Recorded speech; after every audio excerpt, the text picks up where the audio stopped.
So before anyone is like, none of this makes any sense, today's project is less of a coherent game and totally more of just a grab bag of ideas. So with that said, the player controls this person in a hazmat suit. I know these folks have been all the rage since the rise of the backrooms, but I always thought hazmat suits looked funny, which is kind of supported by the fact that, these run animations and sneak animations are both wonderfully silly. But not only can the player walk and shimmy, they can also do a dash.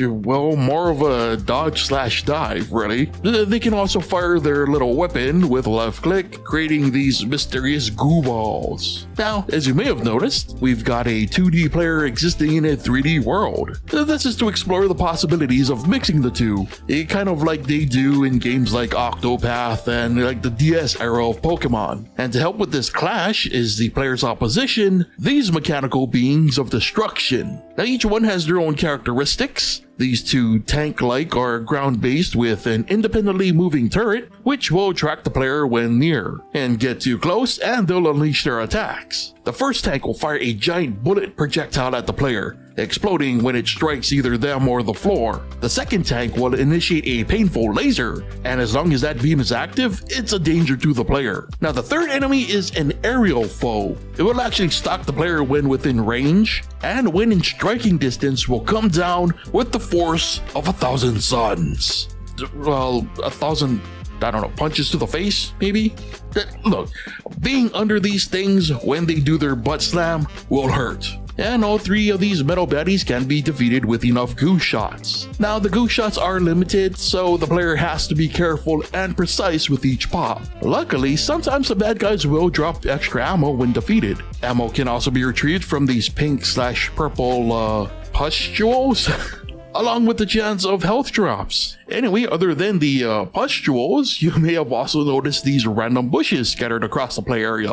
Now the whole concept was meant to be a stealth game, and so running into these bushes will put the player in a quote-unquote hidden state. And while hidden, any nearby mechanical bad guys will not be able to track them. Also, going back to that shimmy animation, it was meant to represent the player quote-unquote sneaking, and so while sneaking, there's a chance for the enemy to not see the player at all when in the open. Unfortunately, the whole sneaking concept got removed due to time, and a bunch of other issues popping up, some of which I'll get to later, but first, saving the best for last, the player is not alone in this fight. Because what good is a hazmat suit, other than to, I assume, not die to the potential gooey goop that destroys vehicles, but to, also mean interacting with their own mysterious little critter friend. Indeed, the player has an ally in this fight, and it's this mysterious blue creature. Now by default, the blue creature will follow the player, but right-clicking, they can bring up a menu of commands. Those commands include the default follow command, then there's the speak command.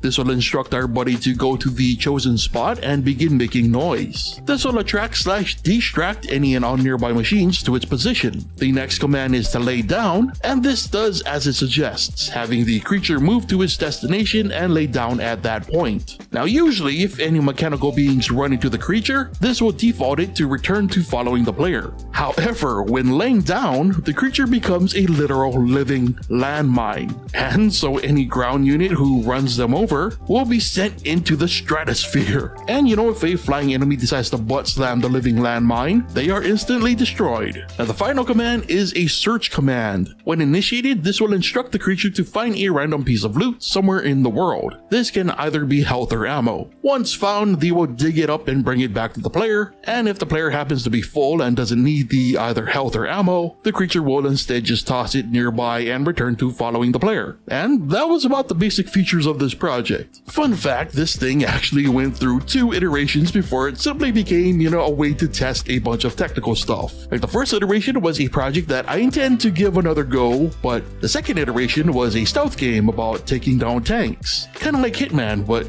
with tanks. And the creature was meant to be a way to help get that done. The problem was something that even plagued the original idea, which was my 3D workflow, basically. Now, I've been using the same workflow since our first 3D project, and it was extremely inefficient. Like, it requires me to do a bunch of extra math and other hacks because gamemaker is weird with 3D. So halfway through working on this project, I redid my entire 3D workflow to streamline the process and remove those extra hacks. The downside was this project then got divided into using 2 different code bases to run. So in other words, future projects will be much easier to code thanks to the pains suffered during the work on this project. But as a result, this project is kind of just a mixed bag of assets and ideas that you'll probably be seeing again in future projects. So yeah, I guess despite the fact that it doesn't make much sense, what did you think? Did the mix of 2D and 3D work for you? What other commands would you give our little blue friend that would have made the whole